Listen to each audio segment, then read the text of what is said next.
Boa noite, boa tarde, bom dia a todos que nos acompanham, tanto pela gravação quanto aqui na aula. Estamos começando a aula 11 do Livro dos Espíritos e também a terceira parte do livro, com os capítulos 1 e 2. E, como sempre, para a gente começar com o pé direito, eu vou chamar a Carol para a gente poder ouvir uma prece que se conecta totalmente com a aula que a gente vai ver hoje. E também peço que vocês coloquem as águas que vocês têm perto de vocês para que essas águas possam ser fluidificadas. Carol, é com você. Boa noite, todo mundo. Eu vou fazer uma prece que ela tá no livro, um livro muito legal, muito interessante, chamado Vigiai e Orai, que é um livro que, de fato, traz um grande compilado de orações bem interessantes. Então, todo mundo vamos fechar os olhos, sem o nosso pensamento. Senhor, concede-me a consciência dos meus muitos erros. Não me consintas viver iludido ao meu próprio respeito. Que eu tenha suficiente lucidez para saber quem sou. Que eu consiga, mais que outros, detectar as fragilidades que me são comuns. Dá-me a tua força para que eu possa superar-me, a tua luz para não caminhar nas trevas, a tua paz na luta que me aflige. Que eu seja sempre sincero em meus propósitos e humildade em minhas atitudes, verdadeiro em minhas palavras e fiel aos meus compromissos.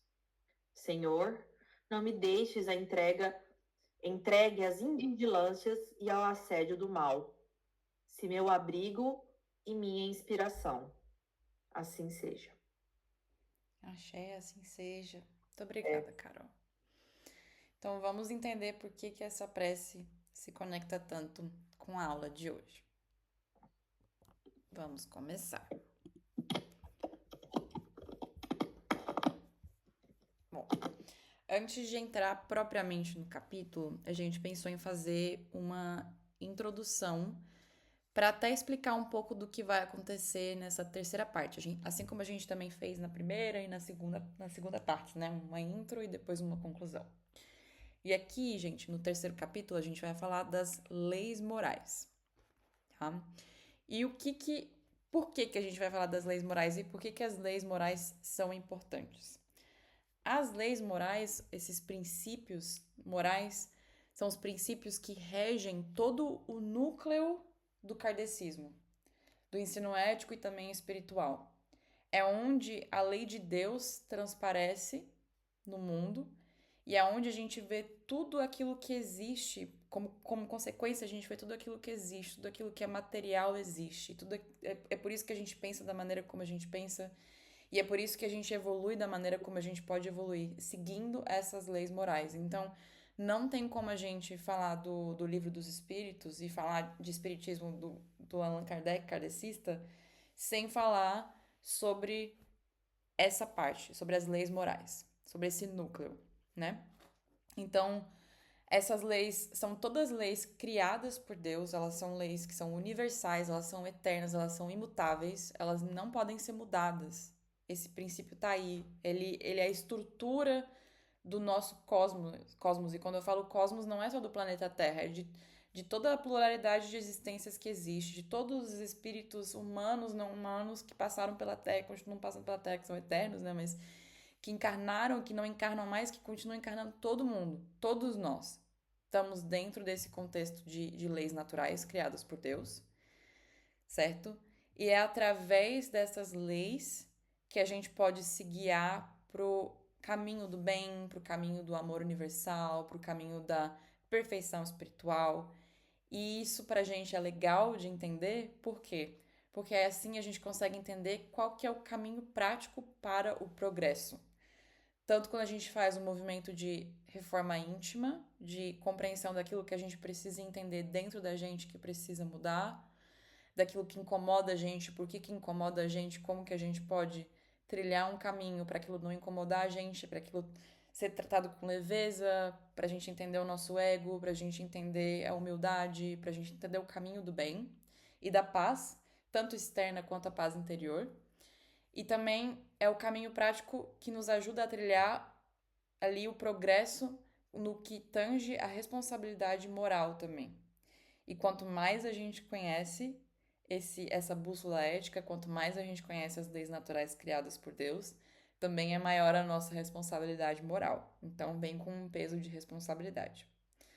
A gente ganha ao saber desses princípios, né? Mas a gente também tem a responsabilidade de segui-los a partir do momento que a gente os conhece. Então, aqui vocês estão sendo transformados, todos nós estamos sendo transformados a partir dessa aula, porque não tem como desver. A gente não pode falar que a gente é ignorante quanto a esses princípios depois de passar dessa aula e das próximas aulas também, da terceira parte do livro.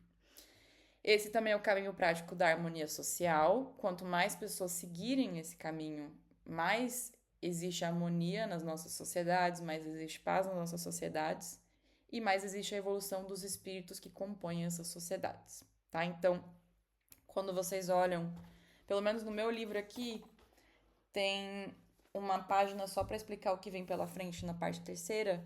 E aí, aqui do capítulo 1 ao capítulo 12, a gente tem da lei divina ou natural, da lei da adoração, da lei do trabalho, da reprodução, conservação, destruição, sociedade, progresso, igualdade, liberdade, justiça, amor e caridade e perfeição moral. Perfeição moral é a última não é nem lei porque ela é um desdobramento, né? Mas é o último capítulo dessa parte terceira aqui, tá? Dito isso, eu vou seguir. Se vocês tiverem dúvidas, vocês podem ir trazendo, levantando a mão. Mas toda essa introdução conecta muito com a primeira lei, que é a lei que rege o todo, é a lei de Deus, é aquilo que foi criado primeiro, né? É a lei divina, ou lei natural, ou lei de Deus. Porque Deus criou tudo que existe, né? Então, por isso que ela é lei de Deus. E por isso que também ela é a lei natural. E por isso que ela é divina, né? Porque ela vem de Deus. De novo, ela é perfeita, eterna e imutável. Ela está inscrita na nossa consciência. E depois a gente vai entender evidências disso no próximo slide. A gente só encontra a felicidade verdadeira se a gente segue essa lei de Deus. Quanto a gente mais evolui, mais a gente entende ela. E, nessa frase aqui, se a gente visse ela por completo de uma vez só, digamos que eu entendo a lei de Deus instantaneamente, todos os pormenores, todos os caracteres, todos os números dessa lei, eu entendo ela totalmente amanhã. Não vai funcionar, porque eu posso ficar deslumbrada. Eu posso pensar o quanto eu tô aquém dessa lei, dessa consciência maior, do que é esperado da minha evolução, e pode ser que eu simplesmente não consiga proceder, até de ficar paralisada com algo que eu não entendo. Então, essa lei divina, ela é nos dada aos poucos, enquanto a gente vai evoluindo nas encarnações e aprendendo com a própria vida, né? E por isso que ela vem aos poucos, pra gente não ficar deslumbrado ou deslumbrada. E a gente vai se habituando aos poucos, pouco a pouco. E quem que é o maior exemplo de pessoa, profeta, que trouxe a lei divina ou a lei de Deus para a nossa sociedade, para o nosso planeta? Jesus foi essa pessoa, foi esse profeta mais verdadeiro enviado por Deus à humanidade. Então, a mensagem que Jesus passou é a mensagem da lei de Deus aplicada aqui no nosso contexto de planeta Terra, considerando aquilo que a gente deveria saber naquele momento da Terra, né? A Carol falou, acho que na última aula, que Jesus, como coordenador, digamos assim, da Terra, ele desceu, se incumbiu dessa própria missão, né, de trazer a missão, de trazer a lei de Deus para a Terra, para garantir que a gente fosse para um caminho melhor do que aquele que estava sendo dado naquele momento, né? Então ele traz com a maior, digamos assim, com a maior, não é rigidez, mas com a maior veracidade, é isso, a mensagem da lei divina para nossa Terra. Não sei se há dúvidas, mas eu vou passando, que eu acho que aqui vai ficar um pouco mais claro o que é a lei divina, lei de Deus ou lei natural. Essa lei, a lei de Deus, é a lei do bem agir. É a lei de distinguir o bem do mal. Então, ela tem muita relação com o que é ético, né? O que é certo de ser feito. O que tá para o caminho do bem e o que não está para o caminho do bem e, por consequência, está no caminho do mal. Então, o bem está de acordo com a lei de Deus. A lei de Deus é uma lei que existe para levar a gente para o caminho do bem. Se a gente faz o mal, a gente está indo de contra, né? A gente não está indo de acordo, a gente está indo contra a lei de Deus. Então, a lei natural é a lei do bem agir também. E como que a gente sabe o que é certo, como que a gente sabe o que é errado? E aí que é curioso é que nem a gente viu no último slide, que está gravado na nossa consciência, dentro do nosso espírito, no nosso ori, a gente sabe, a gente tem consciência, por mais que a gente perdeu um pouco das memórias que a gente tinha das últimas encarnações por conta do véu da encarnação, da reencarnação, a gente tem a consciência do que é certo e do que é errado, porque Deus nos deu essa inteligência. E é uma inteligência, de novo, progressiva. A gente não vai saber tudo, porque senão a gente também não teria nada para desenvolver, para progredir, né? A gente tem que ter o mérito da progressão também. Então a gente tem alguma inteligência para fazer essa distinção do que é certo e do que é errado. Exemplo, a gente tem mais de instinção para saber o que é certo e o que é errado do que talvez um animal que só tem instinto e não tem o princípio da inteligência tão desenvolvido, só tem o princípio da inteligência como instinto, né? E a gente tem o princípio da inteligência racional e também moral, certo?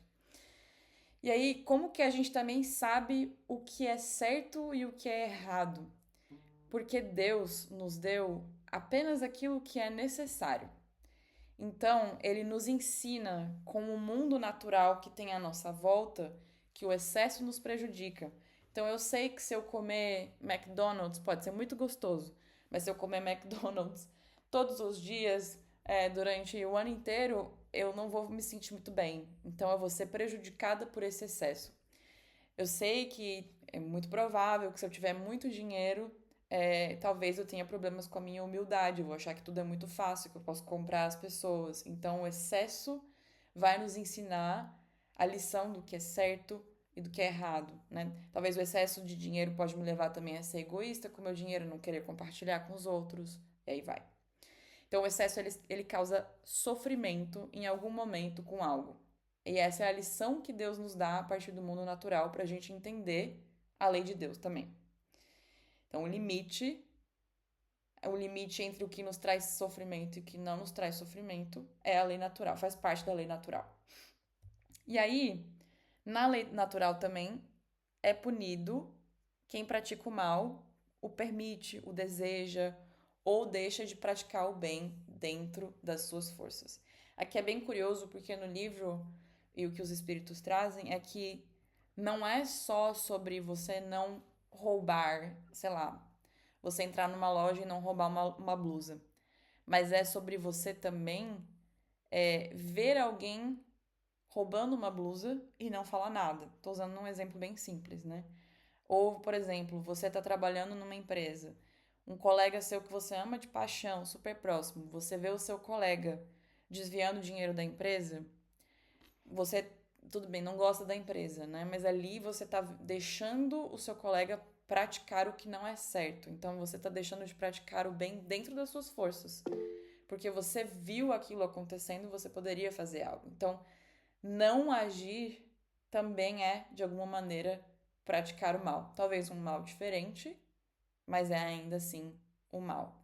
E você desejar que o mal aconteça também não está conforme indo de direção ao caminho que Deus gostaria pra gente. Exemplo, por mais que exista uma pessoa que você odeia na face da terra, que não gosta de nenhum jeito, desejar o mal dessa pessoa não vai de encontro, não vai na direção da lei de Deus, que é a lei que traz o querer o bem para o todo, apesar de todas as diferenças, inclusive para os nossos inimigos, inclusive para a pessoa mais desprezável conforme a nossa própria opinião, né?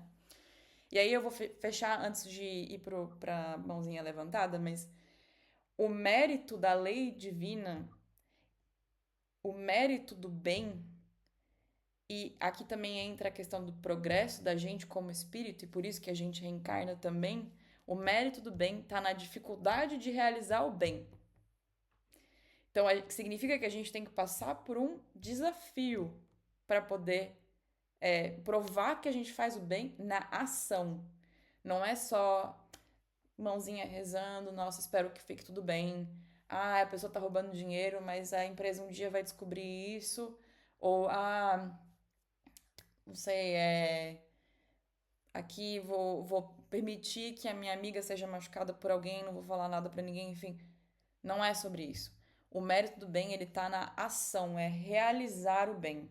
É fazer ações que resolvem situações, que ajudam as pessoas que estão passando dificuldade e ativamente realizá-la. É assim que a gente progride na lei de Deus. E aí, vou terminar tudo, depois a gente vai para pergunta ou para o comentário. Tem uma parte no livro que ele fala assim: pois bem, tanto mais culpado é um homem, quanto melhor sabe o que faz. Significa que se um corvo come, vamos falar um urubu, come a carniça, ou se um leão mata uma zebra, o leão tá agindo ali conforme o princípio do instinto dele. O leão não sabe que ele está matando um ser vivo, né? Agora, a gente, como humano, que já tem um princípio da inteligência e um princípio moral já mais bem desenvolvido, se a gente matasse uma zebra ou se a gente mata uma outra pessoa, a gente sabe o que a gente está fazendo. A gente sabe que a gente está tirando uma vida. A gente sabe que a gente está causando dor em um animal ou um animal humano, né? Então, significa que a gente carrega uma responsabilidade maior exatamente pelo fato de que a gente sabe e exatamente porque a gente encarna nessa terra para provar que a gente consegue fazer o bem. Porque fazer o bem na terra e considerando todas as dificuldades que a gente passa, é exatamente aquilo que a gente precisa fazer para progredir como espírito. Paulada. Vamos lá, mãos levantadas. Quem levantou primeiro? A primeira foi a minha mesmo. Vai lá, Depois Carol. eu vou, então. São, na verdade, dois comentários que se conversam. Você abordou eles bem, na verdade, aí, na medida da sua fala. Mas um outro exemplo, que na verdade o livro traz, é o do eremita, né? Que não é o eremita da carta de tarô, mas não é, né? O conceito tipo, né, o eremita é aquela pessoa que se isola, né?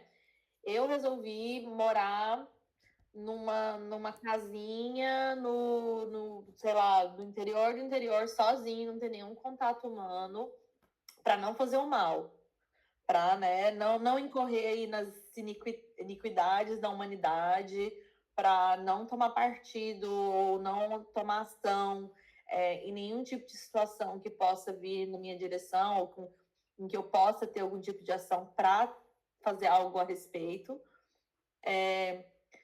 Porque é isso que a Moira falou, se você não está fazendo bem, esse já é considerado um mal. Então, que o livro fala isso, mesmo que você decida fazer nada, viver na amoralidade, né? Não é nem imoralidade, é amoralidade. Isso já vai contra a lei divina e não é esse o objetivo da experiência encarnatória. Também. E aí, outra coisa sobre essa questão de, ok, os humanos, então, eles têm mais responsabilidade porque eles têm a lei divina mais apurada ali na consciência. Então, pensando nisso, a gente que está tendo esse contato, foi o que você falou no início. Então, tá pior ainda a situação aqui. Então, a gente está lendo tudo isso aqui, a gente está estudando tudo isso aqui, então não tem escapatória pra gente. É isso aí. É isso aí. Até tem um outro exemplo que a gente pode citar que é tipo, pensa que uma criança bateu na gente, né? Uma criança deu um tapa no nosso rosto. A criança talvez não saiba o mal que ela tá causando, a dor que ela tá causando, porque ela é uma criança ainda, ela não desenvolveu, sabe? O que significa bater no rosto de alguém, o como isso pode machucar outra pessoa e tal. Se um adulto vem e dá um tapa na cara da criança, esse adulto sabe muito bem o que ele tá fazendo, né? Também. Exato. Então, a gente carrega assim um peso, um animal humano adulto, espírito em desenvolvimento no terreiro, a gente tem que saber o peso da nossa responsabilidade moral aqui, sabe? Mas perfeito, bem colocado. Daqui a pouco a gente vai ver mais Jeremita mais pra frente, aí, vida contemplativa. Ó, tem mais duas mãezinhas. Mãezinhas, A vamos primeira é lá. da Lô. Pode falar, Lô. Não, é que eu só vou fazer uma, não sei se poderia dizer uma analogia, né? Porque no direito a gente fala assim que a pessoa não pode usar como defesa o desconhecimento da lei para não cumpri-la e para não observá-la. Então, vamos supor que vocês falaram, né, das leis que estão intrínsecas no nosso espírito, embora às vezes a gente não tenha consciência disso. Quer dizer que se eu praticar um ato, mesmo não tendo plena consciência daquilo, que aquilo é pecado, de qualquer forma eu iria responder pela consequência do meu ato. Porque está intrínseco. É isso? As- Né? Assim, no livro ele coloca, por exemplo, vamos pegar o homem selvagem, né? O homem selvagem que praticava canibalismo, por exemplo, e fazia sacrifício de humanos para Deus, né? É, ali ele achava que estava fazendo algo certo, o homem selvagem, com aspas, né? E entregando algo para Deus e seguindo a lei divina, mas ele não estava, pois Deus não estava pedindo que ele sacrificasse outras pessoas, né? Outros humanos. Então, sim, ele fez algo de errado. Existe um erro ali, não está certo e ele está cometendo mal. Só que é menos mal do que alguém, por exemplo, pega alguém do século XXI que comete um assassinato e faz essa oferenda para Deus, entendeu? Essa pessoa está realizando um mal maior. Então, tá tudo errado. É como se fosse uma grade, uma gradação aqui, uma régua, né? É uma régua de vários errados. Só que esse espírito que não tem tanta consciência sobre a lei divina, o que não estudou ela, ele comete menos mal. A partir do momento que ele se informa, aí, se ele comete o mesmo erro, aí esse mal é pior. Ele subiu de 5 para 10, como se fosse na régua, sabe? Uhum. Então, sim, a gente tem na nossa consciência esse princípio que guia a gente desde criança também aprende pela sociedade, né, que também faz parte da lei divina de trazer pra gente o que é certo e o que é errado, mas a gente tem isso intrínseco na nossa cabeça, algum certo tipo de compasso, mas quando a gente aplica isso no caso a caso, talvez a gente não saiba direito, entendeu? Ainda.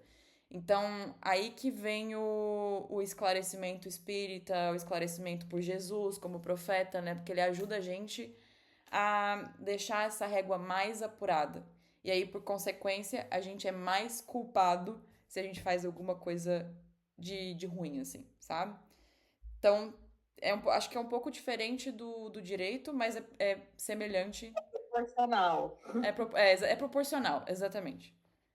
Ah, É, tá. Perfeito. é como se no Eliane. direito é homicídio culposo e doloso, sabe? Um negócio assim. Exato, exato. Eu ia falar isso. Nessa vibe. Eliane. Na verdade, oi, gente. Oiê. Na verdade, eu queria complementar ou só colocar algum parênteses no que a Carol falou, né? Que, assim, pessoas mornas, até tem isso na Bíblia, né? Em algum lugar na Bíblia, porque eu não sou de Bíblia, então não sei citar, mas algum lugar ali na Bíblia diz que Deus vomitaria os mornos, né? Porque também não adianta você fazer isso, se isolar lá na montanha, se isolar não sei aonde, e tá tudo certo. Não, você é uma pessoa morna, você é um raso, porque você não está enfrentando, né, seus desafios dessa encarnação de frente, você está fugindo deles. Então, você é uma pessoa totalmente morna. O que é pior do que você ser uma pessoa, vamos supor, perigosa assim mesmo, ou uma pessoa super boazinha. Você está sendo pior, porque você não está assumindo a sua encarnação, você não está se permitindo, Uhum. né? Você fugiu, você se isolou porque você não está, porque você não quer se envolver nessa encarnação, vamos dizer assim. Você tá à parte da sua encarnação. Tem alguma outra coisa que eu queria falar, agora eu não tô lembrando. Mas ok. Mas nisso que você falou, Eliane, aí se você não peita exatamente essa batalha do mal que tem dentro da gente mesmo, né? É isso, assim, é uma evolução. É, é. Vem de dentro da gente, então é algo que tem relação com ego, que tem relação com humildade, que tem relação com, enfim, com outros aspectos também.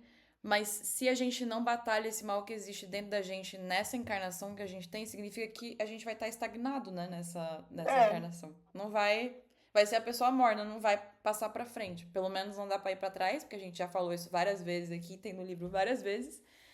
Mais pra frente não vai também. Se a gente não peitar exatamente o que dói na gente de deixar pra trás, às vezes, de perdoar, de não se grudar, né, com possessividade em coisas e deixar as coisas fluírem. Enfim, o bem aqui, ele tem várias aplicações, né? A gente tá falando do bem como uma coisa.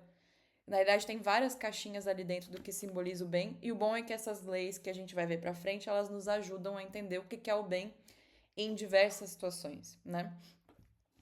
o que eu lembrei, o que eu queria falar é sobre as verdades, né? O que é certo e o que é errado. Por exemplo, o canibalismo hoje, por algumas tribos, ainda ele é praticado. O sacrifício humano, ainda por algumas tribos, ou sei lá, como que posso dizer, ainda também ele acontece. Por quê? Porque isso é a verdade deles. E aí que a gente vai ter diferenças também entre o espiritismo e outras vertentes e outras religiões, É, né?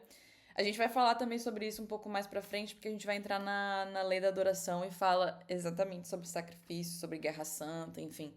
E aí a gente vai ver a visão do espiritismo. Mas, obviamente, a gente pode debater quais são as outras visões possíveis, né? Vamos lá. A adoração e a lei da adoração é elevar o pensamento a Deus. Então essa lei, ela fala sobre rezar, ela fala sobre preces, sobre orar, sobre como que a gente se conecta inclusive com a lei divina, né, com esse pedacinho de consciência intrínseco que existe aqui na essa mensagem que está dentro da gente, que a gente nasceu com ela, enfim, que está no nosso ori aqui. Como é que a gente eleva o nosso pensamento para chegar nessa lei e conhecer essa lei? É a lei da adoração que ajuda a gente com ela, com isso. Então é a parte dessa lei natural de que a gente sabe que existe um Deus acima da gente, que a gente não é nada comparado a esse Deus, que esse Deus ele é maravilhoso, todo poderoso, que ele é o criador e que a gente é desse tamanho, a gente é a criação, né? A gente é a obra desse Deus. E aí a grande prova no mundo que existe é de que nunca houve uma população, uma sociedade ateia. Pelo menos não 100% ateia, né? Existem indivíduos ateus, mas nunca uma sociedade que não teve alguma religião para se basear em.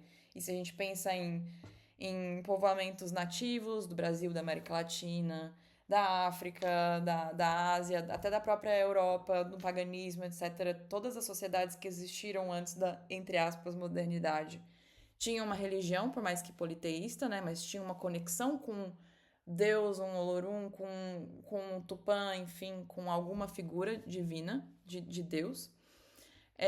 E mesmo na modernidade, a gente também nunca teve populações 100% ateias, né? Uma comunidade quase que inteiramente de ateus. Berlim é bem ateia, mas não chega a ser 100% ateia também, e está num país que é um país religioso também, né? Que é um país protestante na sua maioria. Vamos lá, continuando. A lei de adoração, ela deve começar no íntimo, ela tem que, pra gente conectar com Deus, isso tem que vir de dentro, tem que ser sincero, tem que partir do coração e depois ser expressado externamente. Então não é algo que vem de fora para dentro, mas de dentro para fora.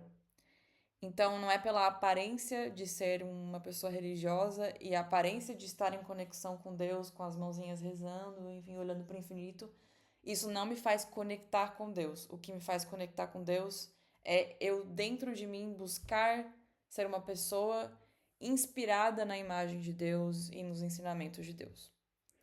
E aí aqui é aquilo, esse terceiro ponto é aquilo que a Carol trouxe há pouco sobre o eremita, né? A vida contemplativa, por mais que eu seja um monge, e aqui, de novo, segundo o Espiritismo, por mais que eu seja um monge no topo de uma montanha que nunca fala com ninguém, que nunca estressa ninguém, porque eu também não falo com ninguém, porque eu deitei numa pedra, cruzei as pernas e tô assim, tanto que eu virei quase pedra eu também, apesar que eu tenho batimento cardíaco, eu tô vivo, mas assim, não faço nem nada, só tomo água e como alguma coisinha leve. Isso não é adoração. Porque isso precisa vir junto de boas ações. Então, a lei da adoração ela é totalmente acompanhada da lei de Deus, porque ela é um adendo de como que eu consigo adorar a Deus e ir no caminho de Deus, né? Ir atrás de Deus e seguir o princípio da lei de Deus de fazer o certo. Então, por mais que eu só reze, eu não tô fazendo a lei da adoração completamente. Porque para fazer a lei da adoração completamente, eu também preciso fazer boas ações.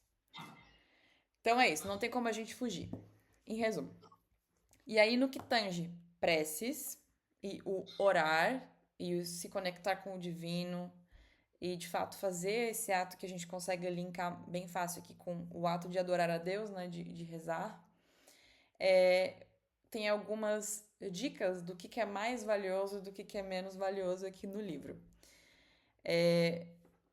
Precisa ser sincero o ato de rezar, o ato de fazer preces e orar. Porque orar bem, orar com intenção, orar com vontade e algo que vem sincero e do coração vale muito mais do que orar muito e todos os dias. Não adianta eu ler a Bíblia sem entender o que ela está dizendo, ou ler o livro dos Espíritos, ou ler uma prece espírita sem entender o que ela está dizendo e só proferir as palavras. Faz muito mais sentido se eu entender essas palavras, ou até se eu usar as minhas próprias palavras, não precisa ser as palavras da Bíblia ou de algum livro, mas que tenha intenção mesmo de que eu trilhe um caminho do bem, sabe? Que eu consiga entender quais são as boas ações que eu preciso tomar numa situação, enfim. Então isso vale muito mais. De novo, né? As boas ações valem mais do que as preces. Então, de nada adianta ter uma vida contemplativa, de eremita na montanha, um monge lá, rezando o dia inteiro, se eu não faço boas ações, que nem a gente viu, frente à maldade ou frente às dificuldades e aos desafios. A prece boa, ela vai atrair bons espíritos e fortalecer a gente nessas provações contra o mal da vida, nessas dificuldades da vida. E a gente pode sim, que é um adendo aqui, orar pelos mortos e pedir auxílio aos bons espíritos. Quando a gente faz isso, a gente está se relacionando com espíritos de diversas categorias de progresso. Quanto mais elevado for o bom espírito, mais ele vai trazer boas ideias pra gente, né? Mais esclarecimento pra gente conseguir sair de uma situação. Mas, no geral, o livro recomenda, sim, o Espiritismo recomenda que a gente ore também pelos mortos e peça que eles, enfim, tenham um bom encaminhamento a partir do momento que desencarnaram e eles com certeza vão ver essa nossa intenção também e com isso vão lembrar que existem pessoas que amam eles, né? Que amavam eles na Terra e que querem o bem deles e isso ajuda eles também a evoluírem. Assim como pedir auxílio aos bons espíritos nos ajuda a evoluir aqui na Terra, nesse plano, nessa encarnação. Vou passar para o próximo slide só por conta de uma questão de tempo, e aqui também existe um tópico para a gente discutir. Então, dentro da lei da adoração, também se fala sobre o politeísmo, sobre os sacrifícios e sobre as guerras santas, que é isso que a Eliane estava trazendo, né? O que o Espiritismo de Allan Kardec vai trazer sobre o politeísmo? Vai trazer, e a gente já viu isso também em capítulos anteriores, que o politeísmo é uma crença de populações que ainda estavam ignorantes quanto às leis de Deus, quanto, enfim, no próprio processo encarnatório ainda não estavam evoluídos. E aí, essas populações ainda sem conhecimento pegavam tudo aquilo que era incompreendido na natureza e transformavam em divindades, tá? Essa é a mensagem do Espiritismo. A gente sabe que a gente, como Na Umbanda a gente acredita em algo diferente, né? E existe uma relação das forças da natureza com os orixás. Mas aqui pro espiritismo, Porém, somos monoteístas. porém somos monoteístas, exatamente. Exatamente. O que é diferente de muitos povos. Vocês estão me ouvindo ainda só pra checar? Enfim, Ah, tá. Porque eu pensei que eu tinha caído aqui. Enquanto os povos antigos, sim, eram politeístas, né? Então, o que se traz no espiritismo é que os antigos eles adoravam o que eles não conheciam e aí eles confundiam diversas obras de Deus com Deus, né? E confundiam os espíritos também com Deus. E aí o cristianismo, quando ele veio e quando Jesus, como profeta, espalhou a palavra de Deus, isso ajudou a orientar a adoração e a crença e toda essa lei divina de bem para o verdadeiro Deus, né? Para trazer os ensinamentos do verdadeiro Deus, da verdadeira divindade aqui para a Terra, né? Então, por que que o livro fala de politeísmo? Porque é preciso adorar a Deus aqui. Deus é a figura que a gente precisa tentar ascender para, né? A gente precisa ouvir os ensinamentos dele, com D maiúsculo. Quando a gente fala de sacrifícios, o que que o livro traz? Que Deus nunca exigiu de nenhuma população, nenhum indivíduo ou espírito, sacrifícios animais ou orgânicos, até como comida, porque ele valoriza mais a intenção e a simplicidade. Então, que nem a gente estava falando com a prece tem que ser feita com intenção, certo? Com aquilo que vem de dentro. Mas a ação pode ser mais importante do que uma prece, mesmo uma prece com intenção, porque fazer o bem e não deixar o mal acontecer é o que leva a gente para o progresso. Então, o sacrifício não necessariamente vai estar provando que a gente está fazendo um bem, né, numa ação. O dinheiro, por exemplo, se eu tenho aqui, vamos imaginar, o que será que eu devo gastar dinheiro? Eu devo gastar 5.000 euros comprando uma imagem de Jesus em ouro, talvez seja mais caro do que 5.000 euros, vamos colocar 5 milhões de euros, uma imagem de Jesus com o ouro sólido ali por dentro. Nada oco, completamente uma imagem super pesada. Devo gastar 5 milhões com essa imagem de Jesus ou 5 milhões dando comida para quem não tem comida. Então, o dinheiro ele tem mais valor quando ele é usado na caridade e não para adorar a uma figura religiosa. Então, essa escolha do que a gente faz com o dinheiro e como a gente adora a Deus também é bem interessante, né? Porque aí a gente pode até fazer uma crítica à Igreja Católica, que tem grandes estruturas, enfim, que tem bastante ouro, que tem bastante esculturas, imagens, e que gastou historicamente muito dinheiro com isso.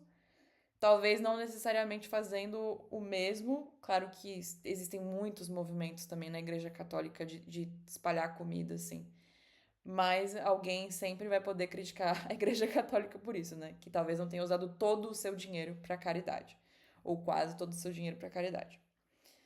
E aí, os povos primitivos sacrificavam animais e humanos, segundo o Espiritismo, por ignorância, achando que Deus, ou seus deuses, né, dariam mais valor a isso, até algo material, do que a própria intenção na prece ou uma boa ação feita, né? Então, eles davam mais valor à matéria, eles eram mais apegados à matéria, eles não sabiam tanto do mundo espiritual, o que eu, pessoalmente, por exemplo, não concordo, né? Porque eu imagino que, pelo que a gente conhece dos povos nativos brasileiros, a gente sabe que eles têm uma conexão espiritual muito grande, assim. Enfim, mas aí aqui no livro existe essa menção de que, por ignorância, eles faziam isso e hoje em dia não se faz mais sacrifícios, pelo menos não tanto sacrifícios humanos, porque as populações da sociedade já sabem que talvez assim não vão agradar a Deus, né? Que Deus espera uma prece com intenção e uma boa ação e a caridade sendo feita.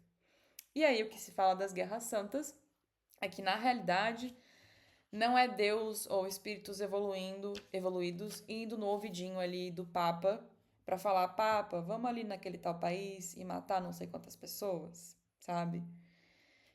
E sim, eram os maus espíritos fazendo isso. Porque Deus não iria desejar de nenhuma maneira uma mortandade, matação de pessoa, extermínio, genocídio de nenhuma maneira em nenhuma população no mundo. E aí o que o livro traz aqui é uma frase que é a seguinte: como quereríeis que estranhos acreditassem na vossa palavra, a vossa palavra da Bíblia, do bem, etc., quando desmentis com os atos a doutrina que pregais. Então, lembra que a gente falou que a ação é mais importante do que a prece? Aqui a ação de uma guerra santa, qualquer guerra na realidade, né? Que tentam justificar com alguma coisa religiosa que prega a palavra de Deus, é injustificável, porque você está fazendo exatamente aquilo que você deveria ter aprendido, que é agir com maldade, né? Você está fazendo o mal, você está agindo com o mal, pregando o bem. Não existe isso. Você tem que fazer primeiro o bem e depois falar bem, mas primeiro é a ação que importa, né? Então, não faz nenhum sentido uma guerra santa, não faz nenhum sentido uma guerra religiosa, não faz nenhum sentido matar qualquer pessoa que seja por motivos religiosos. E é isso. E aqui a gente termina a parte da lei da adoração. E eu sei que a gente tem pouquíssimo tempo para fazer a dinâmica da Carol, mas vocês têm alguma pergunta ou querem fazer alguma colocação para a gente terminar? Eu queria só fazer um comentário. Você falando, eu fui lembrando, assim, que não é como se a gente não fosse avisado 1 milhão de vezes sobre tudo isso que você está falando, né? Uhum. Lá na Bíblia, no Antigo Testamento, Moisés quebrou as primeiras tábuas dos 10 mandamentos no acesso de raiva, porque chegou lá e o povo estava adorando bezerro. Estava adorando ídolos. Depois, lá na frente, no Novo Testamento, Jesus chegou, quebrou tudo também no templo, porque chegou lá e estava rolando comércio. Ainda virou e falou que eu não vim destruir a lei, eu vim cumpri-la. Que lei, gente? A lei de Deus. Então, a gente aqui, ó, tá cumprindo hora extra. Eu devia ter aprendido. Avisado. A gente recebeu esse recado várias vezes. A gente não aprende, né? Poxa. Não aprende, não aprende. A gente Mas não aprende. estamos aprendendo, galera. Vamos aprender. Então, assim, não tem como a gente justificar fazer coisa errada quando a gente quer fazer coisa certa. Tem mais Vamos lá. alguma pergunta?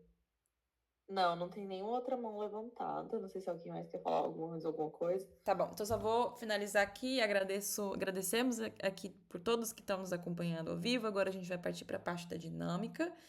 E nos vemos na próxima aula. Até mais.